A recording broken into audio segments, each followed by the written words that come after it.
My name is Raul Sanabria, and until recently I was just another face in the hustle and bustle of Houston, Texas, a business consultant like so many others, always racing against the clock, trying to close another deal, hit another target, land another client. If you saw me back then, you would probably think I had it all together, but inside I was losing it.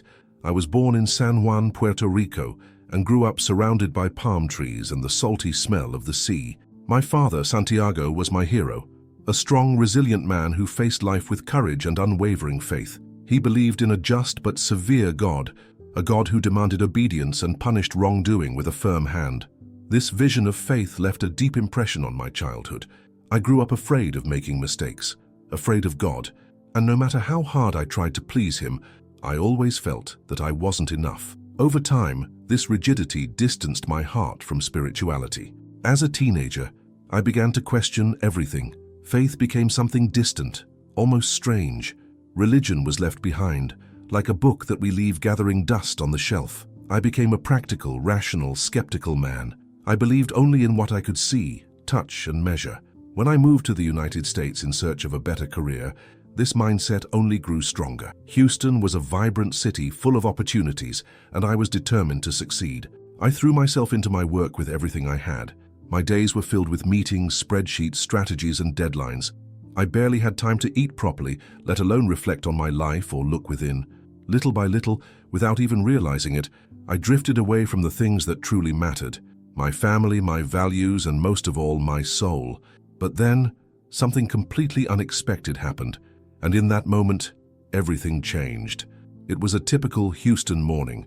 The sky was clear, the sun was shining brightly, and the typical Texas heat was already making itself felt, even though it was early. I had just come out of an intense meeting with a difficult client, the kind that demands all of your energy. To regroup before my next appointment, I decided to walk to my favorite coffee shop, which was a few blocks away. As I walked down the busy sidewalk, my cell phone rang.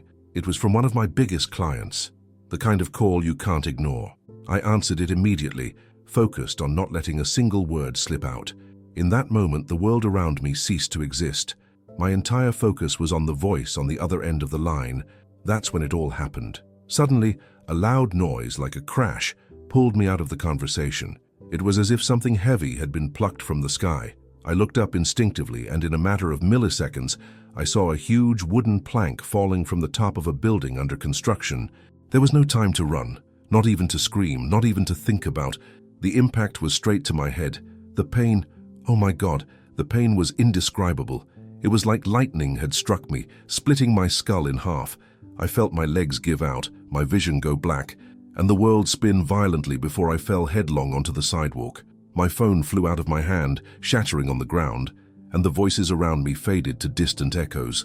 Someone was shouting for an ambulance. Other people were approaching, asking if I was conscious, but everything sounded muffled, like it was coming from underwater. As my body surrendered to pain and unconsciousness, something very strange began to happen. A blue light appeared at the sides of my vision, soft at first, then more intense, until it filled everything around me. It was no ordinary light. It did not hurt the eyes or cause any discomfort. On the contrary, she radiated a peace so profound that it seemed impossible to exist in that moment of agony. The pain began to fade, as if it were being dissolved, washed away, by the presence of this light. I no longer felt the cold ground beneath my back, nor the crushing weight of the pain in my head. It was as if I were floating. Everything around me seemed unreal, and then, for the first time in many years, I felt at peace. There was no more fear, no more anguish, only a strange, comforting certainty. Something much bigger was happening. At that moment, I felt as if I were being taken to a place that I cannot describe in words. It was not a physical place, but it was not a dream either. It was real, more real than anything I had ever experienced. There was no time, no rush, no pain. There was a presence, strong, welcoming, loving, an awareness that enveloped me completely. I could not see a face or hear a voice, but I knew that it was God, not the harsh and punishing God of my childhood, but a God of compassion, mercy, and immeasurable love. In that silent encounter, I understood many things that had previously seemed absurd or unattainable to my rational mind. I realized that my life had been lived at high speed, chasing things that did not fulfill my heart. I understood that I had distanced myself from my essence, from my faith, out of fear. Fear of a God who never existed in the way I imagined. The true God was not waiting to punish me. He was there all along, waiting to love me. After that, everything changed. The light began to fade, and my body felt heavy, aching, and trapped in reality. The sounds of the world slowly returned. Sirens, voices, hurried footsteps. I was taken to the hospital, unconscious for a few hours, but miraculously, without serious after effects. The doctors said it was a miracle that I had survived the direct impact to the head. And I knew deep down that it wasn't just luck. Something bigger had rescued me at that moment. Today I look back on that accident not as a tragedy, but as a gift. It took almost dying for me to truly live again. I returned to my faith, but with new eyes. Eyes that now see God not as a merciless judge, but as a father who has never stopped loving me. I have reconnected with my family, my spirituality, and everything that truly matters. My life continues here in Houston, but now it has a different rhythm, a different meaning. I'm no longer running desperately to prove my worth to the world. I'm walking with firm steps, guided by a light that I will never forget. And if my story can reach someone's heart, even if it is just one person, it will have been worth telling. Almost curious, as if he were about to embark on an incredible journey, and then everything went dark. The darkness that enveloped me didn't last long. Soon, the blue light I had seen before returned, more intense than ever. It was as if it was filling every cell in my body, enveloping me completely. The pain I had felt moments before was gone, replaced by a feeling of warmth and welcome that I had never experienced before. As the light grew stronger, I began to feel something strange, as if my body were dissolving, but it wasn't scary. Instead, it was as if I was being freed from a weight I hadn't even realized I was carrying. I felt light, almost ethereal. Suddenly, I realized I was floating. It was as if an invisible, benevolent force was lifting me up. There was no fear. There was no panic. Just a deep peace and a curiosity about what would come next. It was then that I heard a voice. It was soft, almost a whisper, but at the same time clear and comforting. "It's okay. I'll take you to a safe place." There was something in that voice, a kindness and an understanding, that made me trust instantly. All anxiety and fear began to melt away. As I floated through this invisible presence, I began to see the world around me in a completely new way. From where I was, everything seemed distant, almost ironic. It was as if I were looking at an elaborate model. The people, the cars, the buildings, everything seemed so small and insignificant from this perspective. As I climbed higher and higher, Houston became just a pinprick of light in the vastness of a new dimension that opened up before me. Time and space as I knew them seemed to have no meaning anymore. It was as if I were entering a realm where the laws of physics no longer applied. The feeling was indescribable. I felt completely freed from all the worries and fears I had carried in my earthly life. For the first time in a long time, perhaps for the first time in my life, I felt truly at peace. As I progressed through this surreal journey, I began to realize that I was being taken somewhere specific. So I didn't know what was in store for me, but I felt deep down that it would be something extraordinary. Something that would change everything I thought I knew about life, death, and the universe. As the city disappeared completely from my sight, I found myself entering a dimension that was beyond any human comprehension. It was a place of indescribable beauty, so vast and majestic that it took my breath away, even though I wasn't actually breathing at the time. All around me, planets and stars shone with an intensity and beauty I had never witnessed before. The colors were more vivid than anything I had ever experienced on Earth. Blues deeper than the purest ocean, reds more intense than the most dramatic sunset, and other colors I didn't even know existed. Every star, every planet seemed to pulsate with a life of its own. Most impressive, however, was the deep peace that permeated everything around me. It was as if love and harmony were the primary forces that ruled that place. There was no fear, there was no anxiety, just a sense of belonging and full acceptance. Suddenly, I saw a staircase in front of me, but it was no ordinary staircase. It seemed to be made of a substance that was both solid and ethereal. The steps shone softly as if they were made of crystallized light. Each step seemed to invite me to climb, promising to reveal more wonders. I started up the stairs, and with each step I felt lighter. It was as if each step was purifying me, removing layers of worries and fears that I didn't even know I carried. One fresh and floral aroma filled the air, vaguely reminding me of the gardens of my childhood in Puerto Rico, but 1,000 times more intense and comforting. At the top of the stairs, I found a white stone bridge. The stone seemed almost translucent, emitting a soft, welcoming light. On either side of the bridge, vibrantly colored flowers bloomed, emanating a light of their own that danced in the air. Below the bridge, crystal clear water flowed gently, producing a sound that sounded like music. As I walked across it, I felt a peace that was impossible to describe in human words. It was as if each step brought me closer to something, or someone. Deep down, I knew that I was about to experience something that would change my existence forever. On the other side of the bridge, a bright light awaited me. It was so bright that it should normally have blinded me, but somehow I could look directly at it without any discomfort. The light was calling to me, inviting me to come closer. As I got closer, I began to make out shapes within the light, silhouettes that looked familiar, though I couldn't immediately identify them. My heart began to beat faster, or at least that's how it felt in that state. I was about to meet someone or something that would change everything. As I approached the light, the silhouettes began to take shape. My heart, or soul perhaps, jumped as I recognized the figures. They were my deceased relatives, people I hadn't seen in years. Some I'd never even met in life. The first person I recognized was my father, Santiago. He was exactly as I remembered him, but different at the same time. His eyes shone with a wisdom and kindness that went beyond anything I had ever known.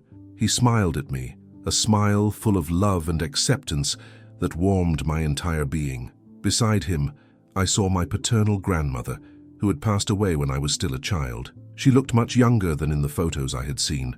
Her face was soft and radiant. There were other familiar faces, uncles, cousins, friends who had passed away too soon. They were all smiling.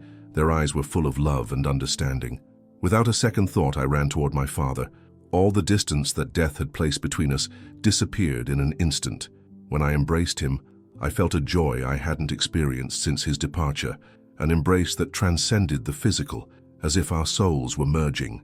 "My son," he said, his voice exactly as I remembered it, but clearer, purer. "I am so proud of you." Those words hit me like a wave. How many times had I longed to hear them? How many nights had I spent wondering if I was honoring his memory, if I was living the way he expected? "Dad," I began, my voice breaking, "I miss you so much. I have so many things to tell you, so many questions." He smiled, placing his hand on my shoulder. "I know, son. I know everything, and I want you to know. I was always with you, even when you couldn't see or feel me." My grandmother approached. Her gentle smile filled me with a peace I had never experienced before. "My dear," she said, "you have grown up. We are all so proud of you." I looked around. Everyone was smiling at me. It was like a family reunion, but infinitely deeper, more meaningful. There was no judgment, no old hurts, just pure love, unconditional. But then my father spoke again, now with a more serious look. "Raul, my son, you need to know, it's not yet your time to stay here with us." I felt a tightness in my chest. How could it not be my time? I was so happy there, so at peace. How could I go back? "You still have a mission to fulfill on Earth," he continued. "There are people who need you, important things that only you can do." I looked at the faces around me. Everyone nodded silently. My grandmother touched my arm tenderly, as if in comfort. "Don't worry, dear," she said. "We'll always be here, waiting for you. But now you need to go back and live the life you were given." I wanted to protest, I wanted to stay, I wanted that love, that peace forever, but something inside me knew they were right. There was something unfinished, something important, and I needed to go back. "Remember, son," my father said, his eyes shining with wisdom, "the love we feel for you knows no limits of time or space. We will always be with you, guiding your steps." With one last group hug, I felt it was time to leave, but before I walked away, my father held my hand one last time. "There are more things you need to see and understand before you return. Be open, child. What you are about to experience will change your life forever." With my heart full of love and my eyes filled with tears, I began to walk away from them. As their figures disappeared into the light, I felt a new presence approaching. It was something different, even more powerful and majestic than anything I had experienced up until then. The light around me, which was already intense, seemed to intensify even more, but it wasn't blinding or uncomfortable. It was as if every particle of my being was being bathed in pure, loving energy. Suddenly I realized that I was facing a presence, There was no definite form, no figure that I could describe in human terms. It was more like an overwhelming feeling of being in the presence of something or someone immeasurably large and powerful. At that moment I knew with a certainty that went beyond any rational understanding I was before God, but it was not the God I had imagined during my life. He was not the severe and punishing God that my father, Santiago, had taught me to fear. This presence was pure love. It was as if all the love in the universe was concentrated into a single point, radiating infinite acceptance, compassion, and understanding. There was no judgment. There was no condemnation. Just a love so deep and unconditional it brought me to my knees, or at least that was the sensation in that non-physical state. Tears ran down my face. I realized how much I had been wrong throughout my life. Every time I had distanced myself from spirituality, every time I had doubted, every time I had questioned, it all seemed so small now. It was then that I heard a voice. It was not a voice in the conventional sense. It was as if the very molecules of the air, if there was air there, were vibrating with a message, aimed directly at my soul, my son, and the love contained in those two words was more than I could bear. You have been walking for so long with your eyes closed, but now it is time to see the truth. I wanted to answer, I wanted to ask 1,000 questions, but I felt unable to form words. It wasn't necessary. The divine presence seemed to understand every thought and emotion that passed through me. What you knew as God on earth is but a pale reflection of the truth, the voice continued. Humans, in their limited understanding, have created a distorted image. I am not a harsh judge, nor a distant king on a throne. I am the love that permeates all creation. These words resonated within me with an indescribable force. It was as if every cell of my being was being reconfigured to understand this fundamental truth. You need not fear. There is no eternal punishment.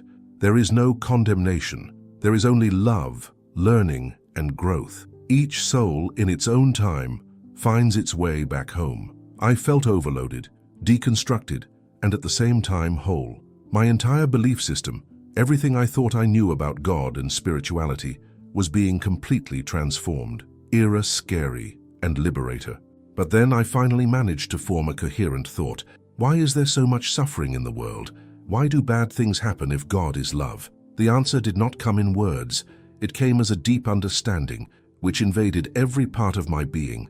Life's difficulties are not punishments. They are opportunities, they are lessons.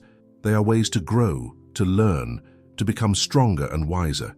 Everything, even the pain, can be transformed into understanding and love. I stood there, bathed in that divine presence, absorbing truths that went far beyond my ability to express with human words. I felt like I could stay there forever, learning, growing, living in that infinite love. There was something different about that moment, something that moved me in a way I couldn't explain. It was as if, in a subtle but powerful way, I had been touched by an understanding far beyond logic, as if my spirit was being unfolded before a greater truth. As much as my heart longed to remain there, enveloped in that divine presence, something inside me, perhaps a deeper instinct, told me that there was still more to see, more to understand before moving on.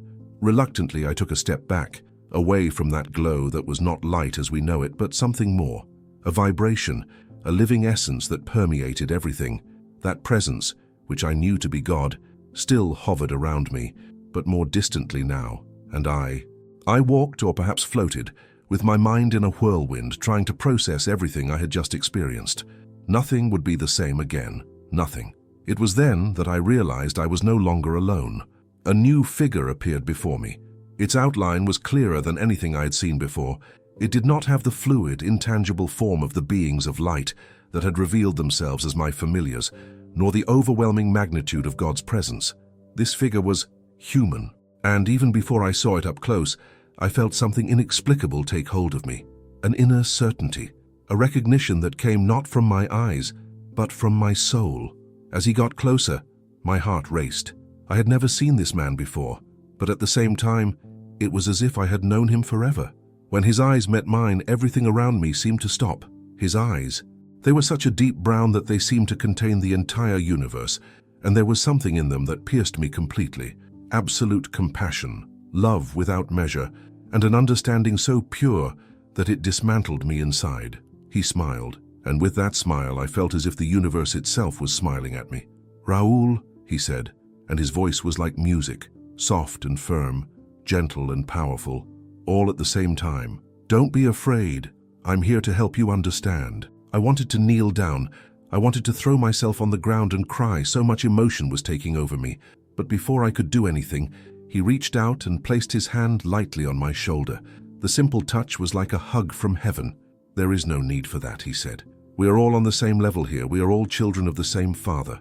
There was such simplicity in his words, and at the same time, a power that penetrated straight to the soul. He began walking, and I followed him without thinking. It was as if my feet knew the way before I did. As we walked, the environment around us changed like a moving dream. First, I saw gigantic mountains, covered in lush green vegetation that seemed to pulse with life. Then came vast oceans with waters that shone like crystals under a light that came not from a sun, but from something more internal, more true. Then dense, lush forests, where the air itself seemed to sing. It was creation in its purest state, as if I were witnessing the world before the fall, before any pain. You have seen the Father, Jesus said, looking at me tenderly. Now you understand that he is not the vengeful, punishing being that many believe him to be. I nodded, unable to say anything. I just felt. I felt everything with an intensity I had never experienced before. My message on earth has been distorted, Raoul, he continued. I came to teach about love, forgiveness, and compassion, to show that the kingdom of heaven is within each one of us. But men have taken these simple truths and turned them into rules, into dogmas, into spiritual prisons. As he spoke, images began to flash before my eyes. I saw scenes from human history, men on golden thrones proclaiming wars in their name, crowds manipulated by fear, temples transformed into fortresses of power and exclusion. I also saw how his words, even distorted, still found shelter in sincere hearts, touching lives, healing wounds. The light of his message still shone, even if clouded by centuries of misunderstanding. Jesus then stopped, and when his eyes met mine again, a reverent silence filled the space between us. Raoul, he said, you have a choice now. My heart leapt. A choice? You can stay here, in this place of peace, of love, where there is no pain, no time, no fear. Or you can return to earth, taking with you what you have learned here. I stood there, silent, feeling the weight of his words. The peace of that place was so tempting. It was the home I never had, the solace I had sought so many times. But something inside me, something was still not complete. Before I could respond, he walked over and said sweetly, "Let me show you something before you decide." Then he touched my forehead with his fingertips, and in an instant I was overcome by a flood of visions. They weren't dreams. They were memories of the future, real moments that hadn't happened yet, but that I could feel as if I was living them. The first image hit me like a punch in the stomach. My mother, Isabel. She was sitting in her rocking chair in the living room of our old house in Puerto Rico. The afternoon light was streaming in through the window, but its brightness didn't seem to reach her. Her hair, once black and vibrant, was now completely white. Her hands, which had once danced with life between pots, pans, and sewing, were trembling slightly in her lap. But what cut me the most was her gaze. Those eyes that had once laughed even when life hurt were now empty, lost. She was staring at a wall full of portraits, pictures of our family, of me as a boy, of my father smiling on some old Sunday, and I saw it. I saw the tears slowly run down her wrinkled face, a silent pain, a longing that refused to die. "Mom!" I wanted to scream, but my voice wouldn't come out. In that moment I understood. I understood what Jesus wanted to show me. There was pain that still needed to be healed. There was love that still needed to be experienced. And so, with my heart in pieces, but more filled with meaning than ever, I looked at Jesus. He said nothing more. He just smiled, as if he understood everything without needing to explain. I knew it. My journey was not over yet. At that moment, enveloped by visions as vivid as they were painful, all I wanted was to touch my mother, to stretch out my arms, to embrace her in a hug that would erase years of absence, of silence, of longing. I wanted to be able to say, "It's okay, Mom. I'm here. I never stopped loving you."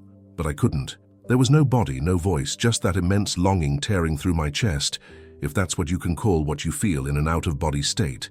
The scene before me changed before I could recover. Now it was Miguel, my son. Not the little boy I used to drop off at school with a hasty kiss on the forehead before rushing off to yet another meeting. He was all grown up, a young man. But there was something in his eyes, something that hurt more than any physical wound I'd ever experienced. He was being bullied. I saw his classmates making fun of him, pushing him in the hallways, and he would just swallow it all in silence, his jaw clenched, his eyes downcast. I felt his helplessness and my own. I wanted to step in, to yell at those kids, to protect him like I should have, but all I could do was watch. Miguel was growing up in a tough world, and without me around. I saw silent dinners with an empty place at the table, the chair where I should have been, the plate that no one else touched, and then a scene that shattered me. Miguel, now a teenager, sitting in the corner of the room. The dim light from a lamp partially illuminated his face. He was holding a photo of me, one of those where I smiled for the camera, but my eyes were too tired to hold that smile. "Why did you have to go, Dad?" he whispered. His voice came out shaky, broken. "I need you." At that moment, everything I believed I had built, the achievements, the applause, the professional awards, meant nothing. All I had left was the pain of knowing that I had failed where it mattered most, in being present. The visions kept coming. I saw other familiar faces, friends, family, co-workers. I saw how my absence touched each of them in different ways, some subtle, some devastating. Little moments when I could have made a difference, a word of support, an unexpected hug, a simple, "I'm here." But between internal tears and growing anguish, the images changed tone. Jesus by my side showed me that not all was lost. I saw possible futures. I saw smiles that could still happen. I saw myself hugging my mother, and in that hug she cried. But they were tears of relief, not of pain. I saw Miguel next to me in the car seat, trying to maneuver for the first time while I, laughing, patiently instructed him. I saw us celebrating small victories together, building new memories. I saw people whose paths I could cross. I saw hands I could still reach out to, words I could offer. I saw lives I could touch, not with preaching, not with promises, but with real presence, with honest love. When the visions stopped, I felt as if I had lived several lifetimes in a few moments. I was exhausted, yes, but also renewed, as if a new clarity had settled within me. I looked at Jesus.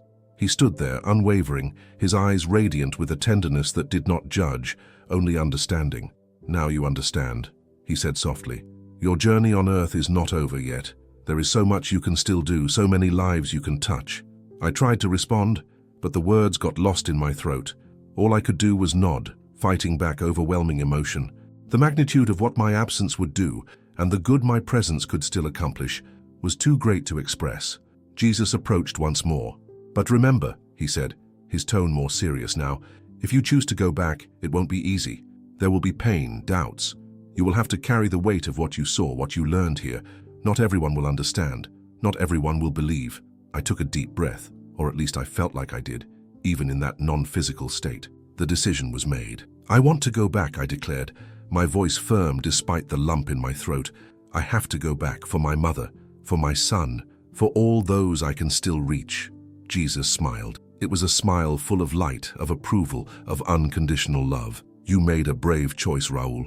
And know this, no matter what happens, you will never be alone. We are always with you, guiding your steps." He touched my shoulder again. Immediately, a warm, powerful energy coursed through my being. It was as if courage, hope, and love had been injected directly into my soul. And then, everything around began to change. That sublime light that had enveloped everything began to dissolve, slowly, giving way to a cozy darkness. It wasn't like the darkness we know, cold, oppressive. It was more like a blanket, a cloak of transition. I knew I was coming back. Jesus slowly walked away. His face, always serene, still looked at me with tenderness. "Remember, Raul," he said, and his voice echoed like a soft song. "The love you felt here is always with you. Take it with you. Share it." And then he disappeared. There was no fall, no pain, just a slow descent, like a leaf that detaches from the tree and dances in the wind. My return was peaceful, but full of meaning. I started to feel my body again. First, the tingling in the hands, in the feet. Then, a rhythmic pressure in the chest, as if someone was pushing insistently. Sounds began to fill the darkness. Muffled voices, intermittent beeps, the mechanical sound of hospital machines. And then came the pain. Sharp, cutting. My head throbbed with the memory of the accident, but I didn't fear. The pain was a reminder. I was alive. I was back. I opened my eyes with difficulty. White lights above me, doctors all around. I felt a hot tear run down the side of my face, not because of the pain, but because of the gift that had been given to me. I was back. And most importantly, now I knew why. I opened my eyes. The bright light of the operating room hit me like a flash, blinding me for a moment. I blinked several times, trying to focus. Everything seemed blurry, as if I were waking from a deep dream, and in a way that's exactly what it was. Slowly, the shapes around me began to define themselves. I saw faces, the faces of doctors, nurses, all with expressions that oscillated between shock and relief. I felt the weight of reality pulling me back, layer by layer. "He's back," I heard someone say, their voice choked with emotion. "It's a miracle." I wanted to talk, to tell everything I had experienced. That journey beyond the veil of life, the encounter with Jesus, with God, with everything that really matters. But my throat was dry and sore, and all I could manage was a weak moan. A nurse leaned over me. Her eyes were tender, her hands soft. She examined my face with the care of someone holding something precious. "Señor Sanabria," she said in Spanish, her voice low, almost a whisper. "Can you hear me? Blink twice if you understand." I gathered all the strength I had left in me and blinked. Once, twice. Relief washed over her face immediately. "You had a very bad accident," she explained gently, "but you're safe now. You're in the hospital. We're going to take good care of you." As she spoke, I realized something else. A subtle but powerful sensation, as if I was still enveloped in that presence that accompanied me from the other side. I no longer saw the figures of light. I no longer heard the voices, but I felt, deep down inside me, that I was not alone. The presences that had welcomed me on the other side were still with me, silent, invisible, but alive within me. The doctors continued their work around me. I saw tubes, monitors, heard the constant beeping of machines. I caught snippets of their conversations, something about my heart having stopped for several minutes, something about there being no brain damage, which they said was nearly impossible. I closed my eyes again, not out of exhaustion, but out of gratitude. A gratitude that was greater than anything I had ever felt. I was back. I had been given a second chance. The days that followed were a confusing mix of physical pain, emotional revelations, and a constant spiritual presence. My body was fragile, marked by bruises, scars, and wounds. The doctors said the recovery would be long and difficult, but something inside me knew it would be different, and it was. Each morning I woke up stronger, not just in body, but in soul. There was a new energy within me, a sense of purpose. The doctors couldn't explain it. What should have taken months was happening in weeks.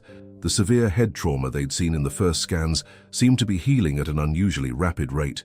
The scans showed improvements that defied logic. One of them even said, half jokingly, that someone up there clearly liked me.